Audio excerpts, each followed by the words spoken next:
Hola hermanos, ¿cómo están? Bienvenidos nuevamente a su programa Catequesis Viviente. Está con ustedes su hermano Roquel Cárdenas, aquí en FeTV, el canal de la misericordia.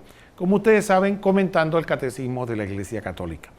Antes de continuar con el programa del día de hoy, o el tema que tenemos programado para el día de hoy, como siempre, ustedes recuerden que queremos exhortarlos a que cuidemos esta obra que el Señor nos ha regalado, que es FeTV, un canal de televisión católico. Es una gran cosa, un medio que regala nuestro Señor a la Iglesia y a todos nosotros para la evangelización, para los que ya estamos en los caminos, podamos edificarnos y para que otras personas conozcan a nuestro Señor Jesucristo. ¿Cómo usted puede contribuir a esta obra? Bueno, de tres formas muy concretas. La primera, recuerde, vea la programación de FeTV, lo invitamos que no vea solamente Catequesis Viviente, sino toda la programación para que se edifique, para que tenga información fidedigna, pueda orar, pueda cantar, pueda encontrar la paz que el Señor quiere darle. Otro aspecto importante es la oración. Recuerde, para nuestra vida personal, para nuestra vida comunitaria, nacional, mundial, la oración es indispensable. Oremos siempre por nosotros mismos, por nuestra familia, por las obras de la iglesia, por nuestros pastores, por todo. Oremos por todas estas intenciones y en especial por este canal, por FeTV. Oremos y pidamos que el Señor nos bendiga y haga fructificar las obras de nuestras manos para que la evangelización llegue cada vez más lejos y llegue a más personas. Otro aspecto importante es que sabemos que mientras estemos en esta vida terrena, los bienes materiales son importantes. ¿Por qué? ¿Cómo sostenemos esta obra? Hay que pagar salarios de las personas que trabajan acá, hay que pagar la energía eléctrica, las comunicaciones, el agua, compra equipo, mantenimiento, las transmisiones, todo tiene un costo. ¿Cómo usted puede contribuir con FeTV? Bueno, si tiene tarjeta, puede hacerlo a través de las tarjetas Visa, Clave o Mastercard. También puede hacerlo a través de las 3 cuentas que contamos en los bancos. Recuerde que tenemos cuenta en el Banco Nacional, que tiene sucursales a lo largo y ancho del país, sobre todo en las cabeceras de provincia. Tenemos también cuenta en el Global Bank y en el Banco General. En todas ellas se llama Fundación para la Educación en Televisión, FeTV. Fundación para la Educación en Televisión, FeTV. Y ahí puede usted efectivamente, ya sea a través de la banca en línea o presencialmente, dar su aporte. Finalmente, como todos sabemos, tenemos este aparato que la gran mayoría de nosotros lo tenemos, y si contamos con una cuenta en el Banco General y la aplicación que se llama Yapi, puede también desde su celular hacer el donativo. Simplemente tiene que buscar el directorio de Yapi a través del celular, FeTV05, FeTV05, y ahí puede hacer el aporte que usted estime conveniente. Recuerde, no se detenga porque usted piense que su aporte es pequeño. Lo importante no es el tamaño, sino el corazón con que uno lo da. Y muchos pequeños aportes hacen una montaña de amor que hace posible que la obra siga adelante. Así que ánimo, recuerden, presencia en la televisión, seguir la programación, orar con intensidad por esta obra y en la medida de nuestras posibilidades donar para que pueda seguir la evangelización. Dicho esto, vamos a entrar en materia en este momento y vamos a pedirle a nuestro productor que nos ponga el numeral del catecismo que vamos a comentar. Estamos en el numeral 606 y el título es Cristo se ofreció a su Padre por nuestros pecados. Toda la vida de Cristo es una oblación al Padre, y dice el numeral: el Hijo de Dios, bajado del cielo, no para hacer su voluntad, sino la del Padre que le ha enviado. Juan 6:38, al entrar en este mundo dice: he aquí que vengo para hacer, oh Dios, tu voluntad. En virtud de esta voluntad somos santificados, merced a la oblación de una vez para siempre del cuerpo de Jesucristo. Hebreos 10, del 5 al 10. Del primer instante de su encarnación, el Hijo acepta el designio divino de la salvación en su misión redentora. Mi alimento es hacer la voluntad del que me ha enviado y llevar a cabo su obra. Juan 4:34. El sacrificio de Jesús por los pecados del mundo entero, 1 Juan 2:2, es la expresión de su comunión de amor con el Padre. El Padre me ama porque doy mi vida, Juan 10:17. El mundo ha de saber que amo al Padre y que obro según el Padre me ha ordenado, Juan 14:31. Bueno, aquí viene una connotación importante de nuestra vida espiritual. Fíjense, un aspecto fundamental es el siguiente. Mucho de nuestra vida espiritual se ve disminuida debido al hecho que nosotros no hacemos una unión en toda nuestra existencia con nuestra realidad espiritual. ¿Por qué? Porque tenemos una separación. Hemos dividido nuestra vida muchas veces en secciones. Bueno, soy uno en mi trabajo, soy uno en mi vida privada o familiar, soy otro tal vez acá en la vida de la iglesia. Entonces, inclusive las personas que ya tienen un compromiso cristiano, muchas veces tenemos esta separación. Y al no ver la unión, pensamos solamente que nuestra vida espiritual o nuestra entrega a Dios se da en ese segmento de nuestra vida en la iglesia, en mi voluntariado, en las acciones que hago en y por la iglesia. Entonces ahí vivo mi vida espiritual, pero la desconecto del resto de mi existencia. Y esto es muy importante. ¿Por qué? Porque si vemos la vida de Cristo, que es nuestro maestro espiritual, vemos que la obra de redención que Él realiza no se limita solamente al momento de su crucifixión, sino que toda la vida de Cristo, como dice el Catecismo, es una obra de redención. ¿Qué significa esto? Que todos los aspectos de la vida de que era un niño, dice incluso el Catecismo, desde que aceptó encarnarse, desde antes de la encarnación y cuando se encarna, es aceptar la voluntad del Padre y por lo tanto es una vida oblativa, o sea, una vida que ofrece como sacrificio su voluntad. Entonces dice la carta a los Hebreos, no tengo sacrificios que ofrecerte, pero entonces si me diste un cuerpo, entonces, oh Dios, vengo aquí a hacer tu voluntad.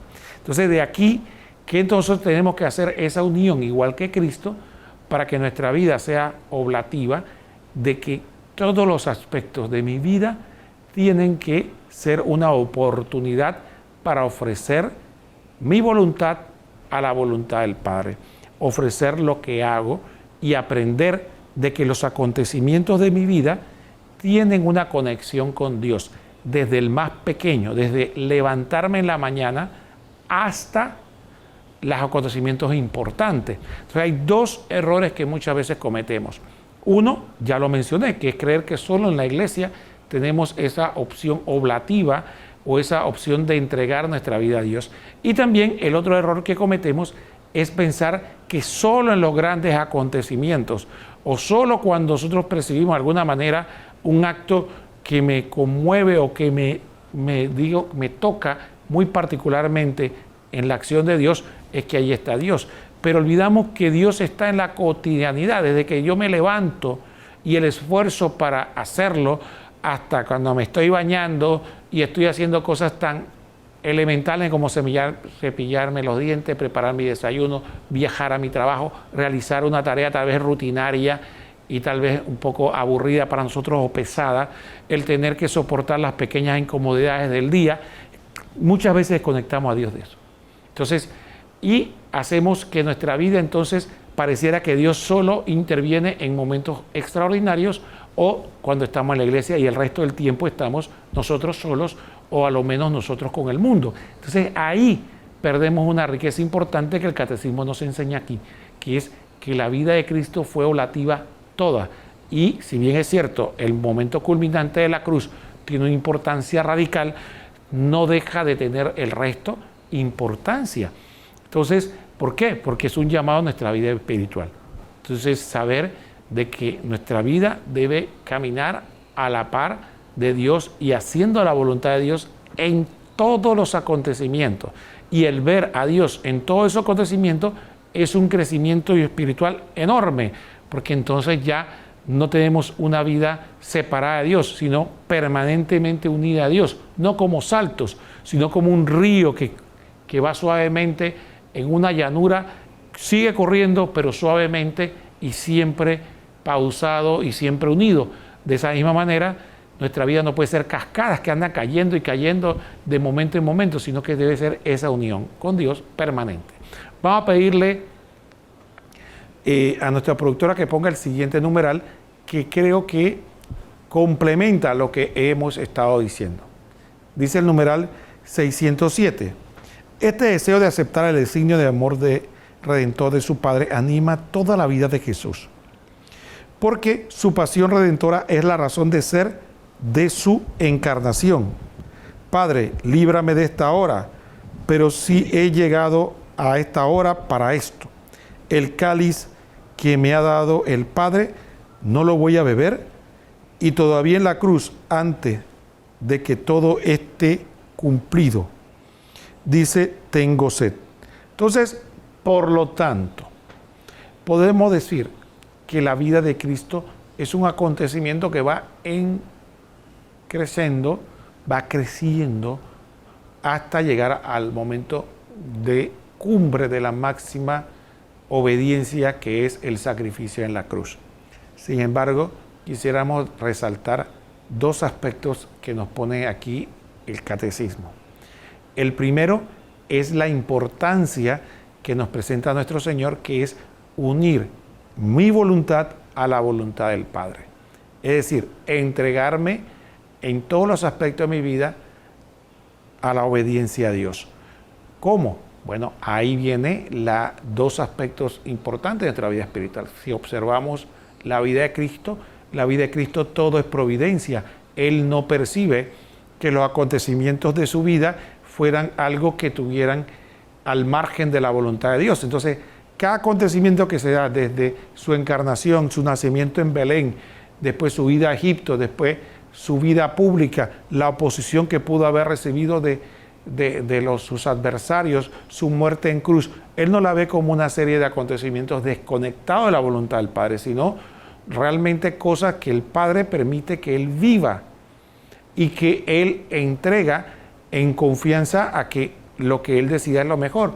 Por ejemplo, cuando le dice a sus apóstoles, cuando están en medio de la tormenta, hombres de poca fe. Había una tormenta muy fuerte, estaba moviendo la barca, parecía que se iba a hundir. Sin embargo, al final Jesús lo que le está diciendo, si se hunde, ¿qué? Eso es lo que Dios quería. Y bueno, es lo mejor. Y si no se hunde, bueno, entonces ¿de qué tienen miedo? Entonces, ahí es importante encontrar que sabemos que la voluntad del Padre en nuestra unión con Él. Vamos a hacer la primera pausa del programa y después continuamos hablando de este aspecto que es muy importante sobre nuestra vida espiritual.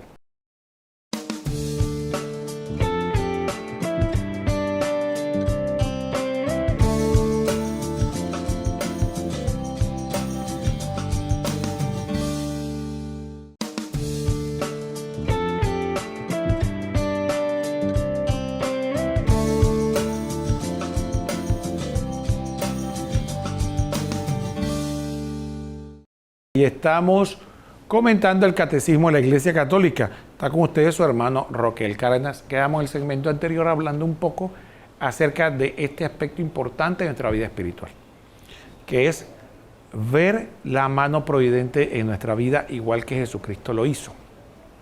Por eso, para nosotros, no vemos en la muerte de Cristo un acontecimiento desafortunado o un acontecimiento que se dio simplemente por un error de cálculo de Cristo, de los apóstoles, o una víctima de la circunstancia, sino Jesucristo nos enseña y nos muestra las Escrituras que fue el plan de Dios desde un inicio. Y esto es importante, porque la pregunta es para nosotros si nosotros vemos la providencia divina en nuestra vida, o pensamos nosotros que lo que nos ocurre a nosotros es algo que está dominado por el hombre, por el diablo o por mí mismo, qué sé yo. Entonces, cuando vemos la vida eso, entonces fijamos los ojos en la criatura y perdemos la visión de Dios, la visión sobrenatural. Entonces, cada vez que vivimos de esta manera, estamos viviendo como hombres naturales o peor aún, como hombres mundanos. Cada vez que usted excluye a Dios de su vida y entonces simplemente lo quiere incluir cuando a usted le parece o cuando a usted piensa que Él está actuando. Entonces, cada vez nos creamos un ídolo, es decir, el Dios que a mí me agrada, me lo formo, ¿no? Entonces, Dios está aquí o Dios no está aquí. Entonces, de acuerdo a mi gusto, si yo estoy peleado con Dios cada vez que me pasa algo que me disgusta, ese es Dios que la tiene conmigo, ¿no? O ese Dios, como le dicen algunos, ¿no? O si usted está, diríamos, entre comillas, enamorado de Dios, entonces usted solo quiere atribuirle las cosas que le agradan. Dice, aquí está Dios, me está bendiciendo, pero cuando me pasan cosas que no me agradan, no me atrevo a decir que es la mano providente de Dios o de nuestro Señor Jesucristo que está permitiendo que yo pase por ese cáliz. Por ejemplo, voy a hablar muy claro. Por ejemplo, si de repente yo estoy ahora mismo lleno de salud y con un bienestar económico aceptable, bendito sea Dios que el Señor es bueno y providente. Pero si voy al médico y me dicen que tengo diabetes o que tengo la presión alta, ahí ese no es Dios. Decimos, no, eso quién sabe qué es, no me cuidé, es mi cuerpo. Okay. Entonces, claro, no queremos aceptar porque pensamos que si tenemos que aceptar que Dios me permitió o me envió esa presión alta, o me envió esa diabetes, o me envió ese cáncer, entonces ese no es mi Dios. O yo no lo puedo querer porque como que ese Dios que dice que me ama, me envía algo que me disgusta, que no me gusta, que me molesta, o como que Dios es el que me envió la muerte de mi madre, o la muerte de mi hijo, o la muerte de mi padre. Ah, bueno, suena duro, pero es así. Todo está bajo la providencia de Dios. Entonces, ahí tenemos que encontrar el misterio de cómo la dolorosa pasión de Cristo era un plan de Dios y un bien para todos. Entonces ahí vemos que los apóstoles se resistieron. Dice San Pedro, no te pase esto a ti. ¿Cómo te va a pasar esto? Dios te libre. ¿Y qué le dijo Jesús? Detrás de mí, Satanás. Los apóstoles se escandalizaron y huyeron. No soportaron ver la cruz de Cristo, pero era la voluntad del Padre. Dice, los discípulos de Maús le dijeron, nosotros pensábamos que Él era que iba a instaurar el reino de Israel. Pero miren, lo mataron. Qué duros de corazón y tardos en entender la Escritura, le dice el Señor. No sabían que el Mesías debía sufrir y enseñando desde Moisés, pasando por los profetas, le enseñó en la Escritura qué decía de Él y por qué debía sufrir. Entonces nosotros muchas veces nos escandaliza el sufrimiento, el dolor, y no podemos aceptar que eso viene de Dios, pero ahí está la providencia divina. Entonces, la santidad involucra esa capacidad de abrazar la voluntad de Dios, de abrazar esos acontecimientos que Dios permite que me pase. Ese jefe que me molesta, Dios permite que esté ahí. Ese dolor de muela que me mortifica, o esa mosca que no me deja tranquilo, o ese mosquito que me picó toda la noche, Dios lo permitió. ¿Qué quiere? Darle gracias a Dios por cada acontecimiento, los que me gustan y los que no me gustan. Es ahí entregar mi voluntad a la voluntad de Dios como la hizo Cristo. Cristo no le daba gracias a Dios cuando todo le iba bien y cuando las cosas se ponían difíciles, entonces ahí no le doy gracias a Dios. Entonces ahí vemos un aspecto importante de aprender de la vida oblativa de Cristo aplicada a nosotros. Evidentemente, no es de extrañar que esto es un camino tortuoso, difícil, y que posiblemente muchas almas adelantadas son las que lo pueden vivir y que otras almas más iniciadas, incluso este tema le puede resultar muy chocante. ¿Por qué? Porque están en un inicio y solamente quieren ver el aspecto bueno de Dios, porque no soportarían ver a un Dios que permita que le pase algo doloroso, como le cuesta a mucha gente hablar solamente de la resurrección y le cuesta mucho pensar en que Dios permitió ese dolor tan tremendo de la cruz en su Hijo. Entonces sí, es importante, pero no podemos dejar de decir lo que enseña la doctrina. Vamos a ver el siguiente numeral del catecismo que nos habla de este mismo aspecto de la entrega de Cristo oblativa por nuestra salvación. Numeral 608. El Cordero que quita el pecado del mundo. Juan Bautista, después de haber aceptado bautizarle en compañía de los pecadores, vio y señaló a Jesús como el Cordero de Dios que quita los pecados del mundo. Manifestó así que Jesús es a la vez el siervo doliente que se deja llevar en silencio al matadero y carga con el pecado de las multitudes, y el Cordero Pascual, símbolo de la redención de Israel, cuando celebró la primera Pascua. Toda la vida de Cristo expresa su misión, servir y dar su vida en rescate por muchos. Aquí hay un aspecto muy importante que nosotros también olvidamos y nos quedamos en la materialidad. Y si bien es cierto, la máxima expresión de obediencia se da en el dolor, en el sufrimiento. Y también la máxima dávida que damos, como dice Jesús, no hay amor más grande que dar la vida por sus amigos. Estamos claros que ese acontecimiento es inconmensurable y que es muy importante. Sin embargo, no podemos nosotros olvidar el ingrediente fundamental que hace que ese acontecimiento tenga ese valor. No es el sufrimiento por el sufrimiento, el dolor por el dolor. No se trata de eso, se trata del amor. Dice San Pablo, de nada sirve que si yo pudiera entregar mi cuerpo a las llamas, si yo pudiera dar todos mis bienes a los pobres y no tengo amor, de nada sirve. Entonces, el principio fundamental que nos enseña el sacrificio de Cristo Redentor, y que es un sacrificio redentor, y que el sacrificio que nosotros podemos hacer y que sea redentor en unión con Cristo, es ayudar a la conversión de los demás, ayudar a reparar los pecados de los demás, tiene que ver con el amor. Entonces, el valor de las obras que nosotros hacemos no va en directa relación con la dificultad que podamos o no tener al hacerla. Como decíamos nosotros en la donación, no se trata del tamaño, se trata del amor que yo pongo en esa obra. Entonces usted puede hacer obras pequeñas, insignificantes a los ojos de los hombres, pero si la hace con un gran amor a Dios, con una gran entrega, alegría y obediencia para la mayor gloria de Dios, son obras que tienen un gran valor. Entonces, el valor inconmensurable del sacrificio de Cristo en la cruz fue su infinito amor por nosotros. No lo hizo con ningún ápice de egoísmo, de mezquindad, sino que todo fue generosidad, todo fue dado, podríamos decir, si cabe la palabra, con gusto, es decir, con alegría, con entrega, aunque le sufría, pero lo hacía por el bien de nosotros con un inmenso amor.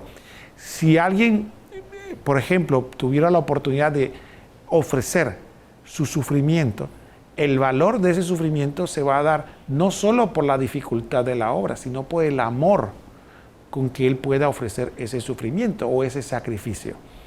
Póngase a pensar usted, solamente desde el punto de vista humano, que una persona esté haciendo algo importante por usted, vamos a decirle, se está sacrificando por usted en un aspecto, pero lo haga de mala gana, molesto, reclamándole, cuestionándole los problemas.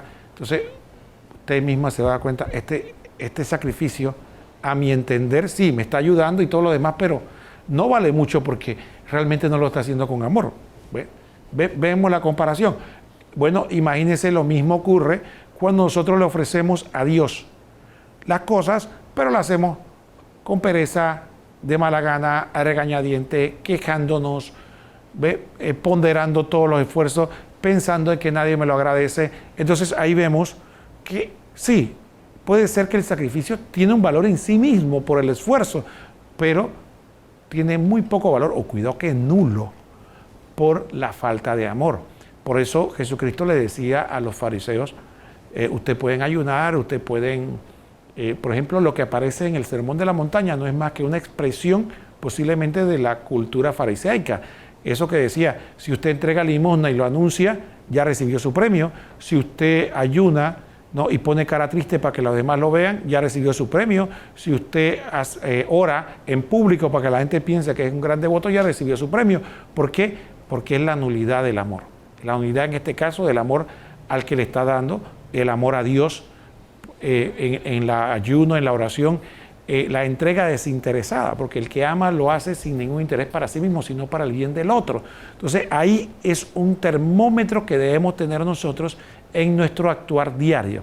Entonces queremos ver qué tanto vale las obras que estamos haciendo, desde la más insignificante, desde ayudar a alguien o servirle desayuno, por decir un ejemplo, hasta las obras de mayor sacrificio. ¿Qué valor tienen frente a Dios o inclusive frente al prójimo?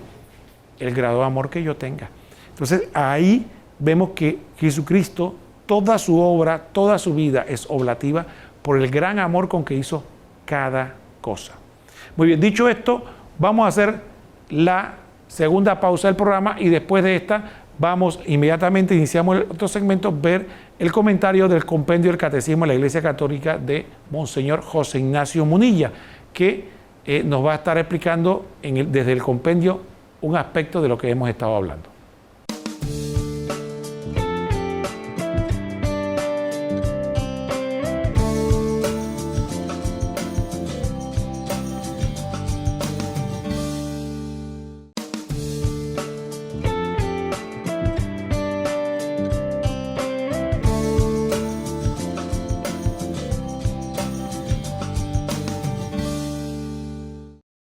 Muy bien, hermanos, estamos en la parte final del programa y vamos a iniciar este segmento viendo el reportaje del comentario del compendio del Catecismo de la Iglesia Católica que realiza José Ignacio Monilla, Monseñor José Ignacio Monilla, que nos está hablando de estos aspectos. Pongámosle atención. Número 119 del compendio de la Iglesia Católica.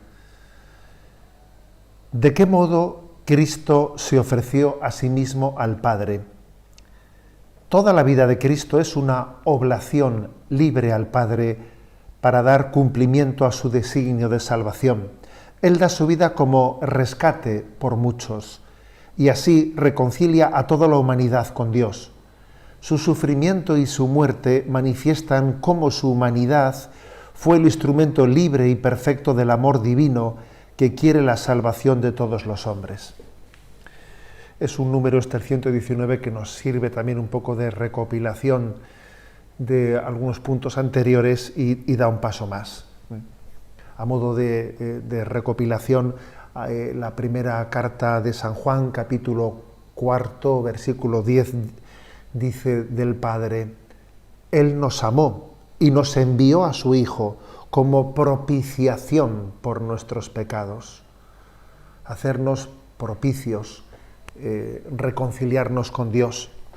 ¿Qué significa ese texto, ese término misterioso de propiciación por nuestros pecados? Bueno, el pecado es una profunda ofensa a Dios. Que la criatura se rebele contra el Creador supone una ofensa de unas dimensiones que a nosotros nos cuesta imaginar. Y por tanto esa ofensa requiere una reparación. Nosotros no somos capaces de reparar lo que hemos hecho. No somos capaces, está por encima de nuestra capacidad la reparación.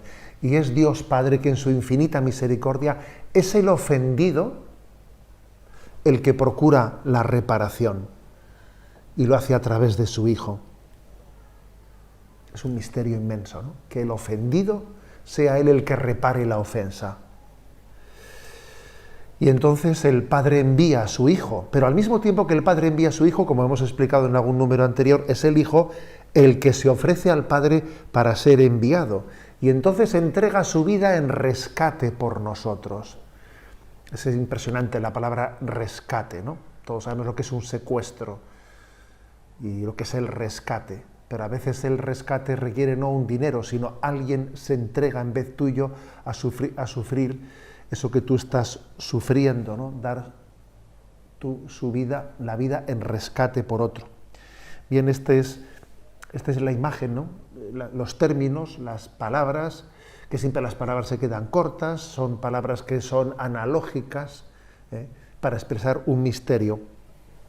Detrás de estas palabras lo que se está afirmando es que ha habido un sí de Jesucristo a la voluntad del Padre que ha reparado nuestra desobediencia. Es la voluntad humana de Jesucristo expresada en su entrega sacrificial la que nos ha redimido. Bueno, alguien podría preguntar, bueno, ¿y por qué tenía que ser en una entrega sacrificial? ¿Por qué ese sí pronunciado al Padre tenía que ser dicho desde una cruz? No podía, con su voluntad humana, haber obedecido al Padre sin que eso hubiese tenido unas implicaciones tan cruentas. Es verdad. Y es verdad que, desde luego, Él nos podía haber redimido no con sangre, nos podía haber redimido con una sonrisa, porque es verdad que Jesucristo tiene, como Hijo de Dios, pues una capacidad redentora inmensa, ¿no? Pero fijaros, aunque es cierto que no era necesaria la sangre para que fuésemos redimidos, eligió esa forma de redención para que a nosotros no nos cupiese duda alguna de ese amor redentor. Porque quizás cuando nosotros, ¿no?, pues cuando alguien nos dice que nos ama y nos quiere, pero nos lo dice con un ramo de rosas, pues igual tendemos un poco a dudar de él, ¿no? Pero cuando alguien nos dice que nos quiere sufriendo por nosotros, cuando alguien te dice te amo y escribe con su sangre ese te amo, entonces no podemos dudar de él, ¿no? No podemos dudar del amor de Dios que nos ha rescatado a través del sufrimiento, porque así como en otros tipos de expresiones de amor, cabe la duda de si son, y estamos hablando desde nuestra comprensión, ¿no? Porque para nosotros, cuando alguien te dice te quiero mucho, pero nos lo dice sin que nosotros supongamos para él nada, tendemos a dudar de él, ¿no? Pero cuando alguien ha mostrado que es capaz de sufrir y entregarse por nosotros, no podemos dudar de su amor, ¿no? Así pues, esta es la manera en la que, ¿de qué modo? Fijaros, esta es la pregunta, ¿no? ¿De qué modo Cristo se ofreció a sí mismo al Padre? Rubricando con un sí escrito con sangre. Un sí escrito con sangre para que nosotros no pudiésemos dudar del amor de Dios. Y de esa manera nos hizo propicios, nos hizo aceptables, nos hizo agradables a Dios, porque Dios mismo procuró nuestra salvación, Dios mismo procuró nuestra reparación. El ofendido, Él mismo buscó la forma en la que nosotros reparásemos la ofensa a través de Jesucristo. Pues hermano, después de haber visto el reportaje de José Ignacio Munilla, aquí vemos con toda claridad una explicación que pensamos que complementa y aporta muchos aspectos a lo que hemos estado hablando sobre la entrega de Cristo en esta obra redentora y que toda su vida es redentora. Ahora otro aspecto que quisiéramos destacar es el siguiente numeral que nos va a poner a reflexionar sobre nuestra comunión con el amor del Padre. Vamos a ver el numeral 609 que nos dice: Jesús acepta libremente el amor redentor del Padre.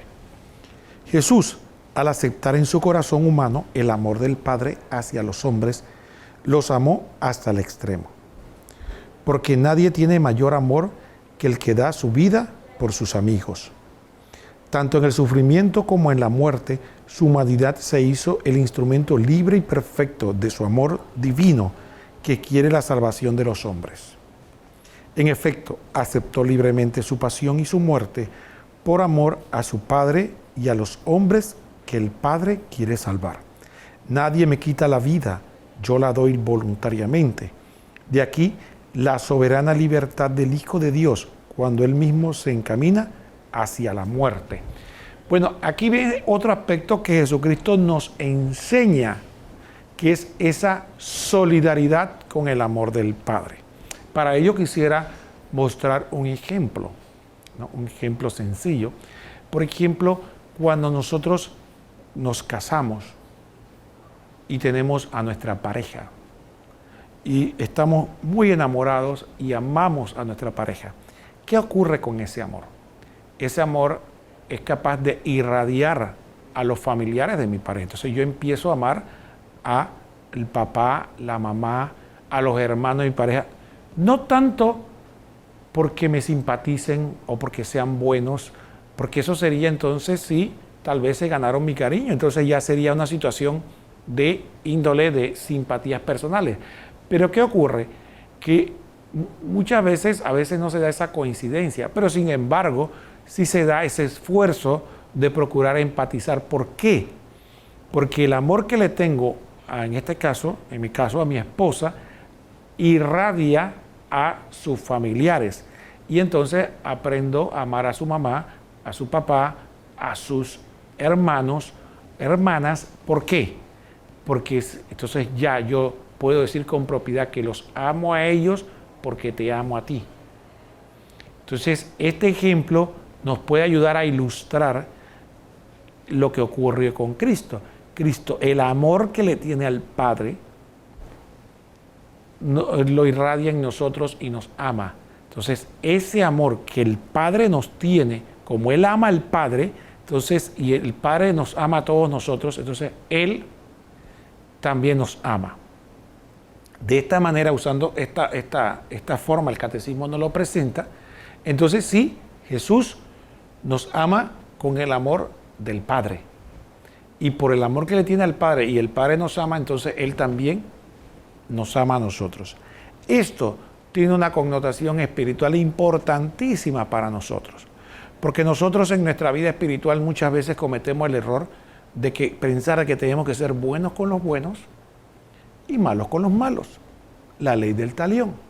O a lo mucho buenos con los buenos e indiferentes con los que consideramos malos. Es decir, algunos que se merecen nuestro amor, por supuesto, por las razones que podamos nosotros suponer o ejemplificar. Puede ser cualquier gusto. No vamos a explorarlo, pero algo, ¿no?, me atrae y entonces los amo. Pero a estos, que puede ser que no sean buenos, los detesto. O a lo mucho son indiferentes para mí. ¿Qué ocurre con esta situación? Entonces, en nuestra vida espiritual no se trata de gustos, simpatías o inclusive bondad o no, o maldad. Se trata de que como yo amo al Padre y el Padre los ama a todos, yo estoy llamado a amarlos a todos, porque el Padre los ama y yo no puedo decir que amo a Dios y no amo a los que Él ama. Eso es lo que decía Primera de Juan.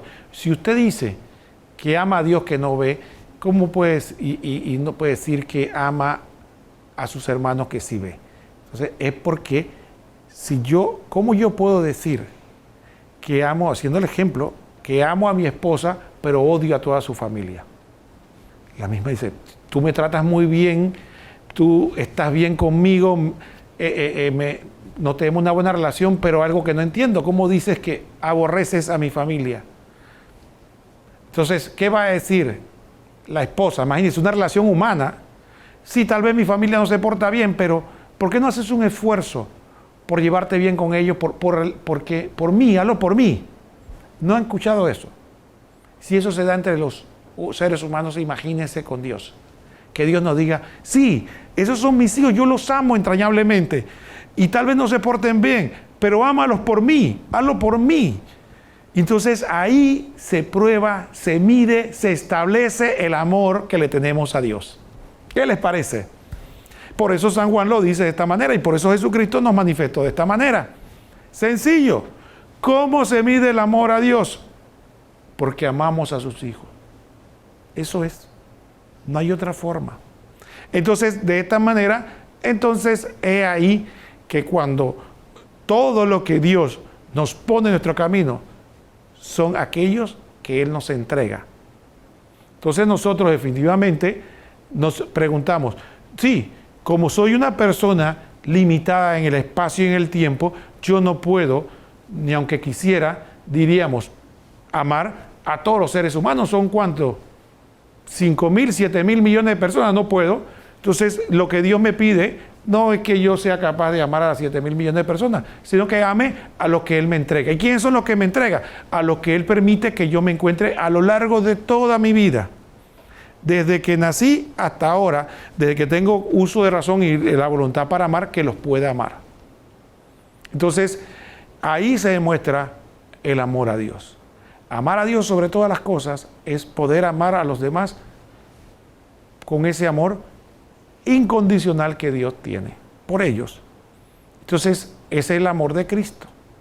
Entonces, ¿qué pasa? Eso se hace con independencia de que estemos de acuerdo, de que me gusten, de que sean buenos, ¿no? Entonces, claro, esto no significa el amor bien entendido. Sí, porque la gente piensa que ahora que estoy diciendo eso, entonces significa aceptemos a todos y no importa. No, no es eso. Se trata de que hay que querer amarlo, es buscar y hacer el bien por esta persona, con independencia de si se lo merece o no se lo merece, si es bueno o no es bueno, lo que sea. Y esto implica, evidentemente, muchas veces que el bien que tenemos que hacer a esta persona no sea lo que Él quiere, porque evidentemente Jesucristo cuando estaba en su vida terrena, ¿qué pasó? Podemos decir que Jesucristo no amaba a los fariseos, o no amaba a Herodes, o no amaba a Pilato, o no amaba a los soldados romanos que Él tuvo que lo torturaran. Él los amaba a todos, pero por alguna razón ellos no. Y otro aspecto, lo que Jesucristo planteaba no le agradaba a los fariseos, y eso lo hacía con todo el amor del mundo. Entonces, el amor no significa que lo que yo voy a hacer le va a agradar al otro, o me va a aplaudir porque el otro tal vez tiene otra expectativa y tal vez el mal que le está haciendo. Póngase a pensar un ejemplo típico, una persona que está arraigada en un vicio. ¿Quién lo ama? ¿El que le ayuda a que continúe el vicio en su esclavitud hasta el día que se muera o hasta el día que pierda la cordura? ¿O aquel que lo ayuda o lo trata de tome conciencia para que salga el vicio? Te aseguro que aquel que lo trata de encarrilar o trata de ayudar desde la oración, desde incluso una palabra o un ejemplo, va a ser aborrecido, pero ese es el que lo está amando en realidad. El otro, no, el otro es un cómplice. El otro hace el papel de Satanás. Dice, vete por ahí, por tus gustos, no busques lo mejor para ti, sino lo que te agrada. Entonces, sí, quería hacer esa aclaración porque muchas veces malinterpretamos el amor y pensamos que el amor es aquel cómplice, ¿no? Amar a las personas, no, porque Jesucristo inclusive el amor lo llevó a tal punto de que lo hizo a sabiendas de que aquello que Él amaba y aquello por lo que Él se iba a entregar y aquello que Él estaba haciendo, eso mismo se iba a ir contra ellos, y lo aceptó de esa manera. Entonces sí, efectivamente ahí tenemos una situación importante que destacar, pero lo que sí podemos nosotros decir con toda seguridad es el hecho de que tenemos que entender que estamos llamados a amar al Padre en nuestros hermanos. Entonces ese es el amor oblativo, ese es el amor que hace y realiza. Por eso nosotros en la iglesia, cuando se habla de amar a los demás, muchas veces se malinterpreta. Cuando se habla de acogerlos a todos, se malinterpreta, porque entonces piensa, bueno, entonces, si nos tienen que amar a todos y acogernos a todos, eso significa que no deben decir la verdad, deben decir solo lo que nos agrada, deben actuar como nosotros queremos y aceptar todo lo que nosotros digamos, porque eso es el amor. Eso no es el amor. Y todos los que hemos tenido la oportunidad, y diría yo el privilegio de ser padre, sabemos que eso es así. El papá, el mejor papá, el que más ama a sus hijos, es aquel que en todo complace a sus hijos, en todo está de acuerdo, nunca la lleva a la contraria, nunca lo disciplina. ¿Ese es el papá más amoroso? ¿O es aquel que quiere el bien, inclusive a costa de lágrimas, incomprensiones, dificultades? Y tal vez, cuando crece y madura, dice, gracias papá, porque hiciste esto, en ese momento no me gustó, pero te doy las gracias porque lo hiciste. Ese lo amaba. El resto no sabemos, probablemente no. Entonces, esa es la realidad de la iglesia. Como madre, ama a todos sus hijos, pero no para decirles lo que quieren escuchar, no para no disciplinar, no para no llamar la atención, no para no invitarle a la conversión, sino precisamente a hacerlo eso, aunque sabemos que muchos nos van a aborrecer, nos van a golpear, nos van a atacar, nos van a criticar, nos van a cuestionar, nos van a censurar, nos van a practicar la cultura de la cancelación. Pero a pesar de eso, seguimos como el Padre, o a ejemplo del Padre, amando y adelante, creyendo y buscando el bien, no cansándonos, no desistiendo. Hasta el último momento, hasta el último aliento, hay esperanza para que encuentren el camino de Dios. Y ese es el amor oblativo, ese es el amor que tenemos por aquellos, por el Padre, que como decía, no confundamos con el amor de amistad o el amor de empatía o incluso el amor filial que tenemos con los parientes, sino el amor ágape, que es el amor que viene de Dios, que está por encima de eso y que es un amor sobrenatural, que no tiene que ver con simpatías y aspectos humanos, y por eso es que es sobrenatural. Entonces, es importante que veamos esto, porque con todos estos ejemplos que hemos tratado de plantear, queremos encontrar el equilibrio en este esfuerzo o este amor oblativo que debemos tener por nuestros hermanos. Y ese amor oblativo y ese amor de entrega es el que nos lleva a nosotros a hacer verdaderos y propios sacrificios, que a veces no se habla con frecuencia de eso, por la salvación de los demás. Era muy común antes que se hablara de que, recuerdo que una de las espiritualidades de Fátima era eso, hacer sacrificios y oraciones por la salvación de los demás. No los vamos a conocer, no sabemos quiénes son, no sabemos qué han hecho, pero por amor a Dios, como nos enseñó la Biblia, que rezamos: oh Jesús mío, perdona nuestros pecados, líbranos del fuego del infierno, lleva al cielo a todas las almas. ¿Y quiénes pedimos en especial? Especialmente a las más necesitadas de tu misericordia. Estas que están las más necesitadas, ¿quiénes son? Los que están más lejos de Dios. Entonces, por ello, la Virgen le pedía a los pastorcitos que se sacrificaban, y esos pastorcitos desde niños ayunaban, soportaban el calor, no tomaban agua, hacían tantas cosas. ¿Por qué? Para entregársela a Dios, para que Dios le diera las gracias a estas personas para que se convirtieran. No las conocen, no saben quién es, pero no querían que se perdieran al Padre, se perdieran en la eternidad. Entonces, eso es un amor, como dije, que no tiene que ver con empatías humanas. Entonces, ese es el don que le tenemos que pedir a Dios. Ese es el don que tenemos que orar.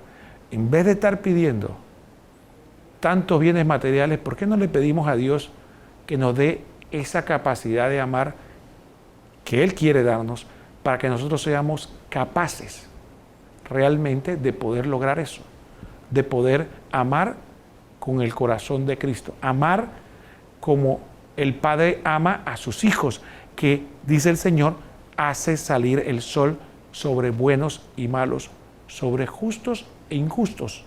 La lluvia cae sobre todos y Dios le concede la vida y se la sostiene en el tiempo que Él quiera darle, independientemente de lo agradecido o desagradecido que pueda estar.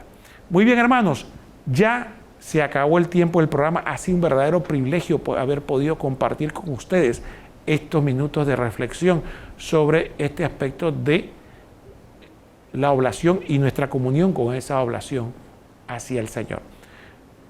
No queda más que decirles que se mantengan en la programación de FeTV, el canal de la misericordia, y que en cuanto a nosotros nos vemos próximamente en este programa Catequesis Viviente. Que el Señor los bendiga a todos.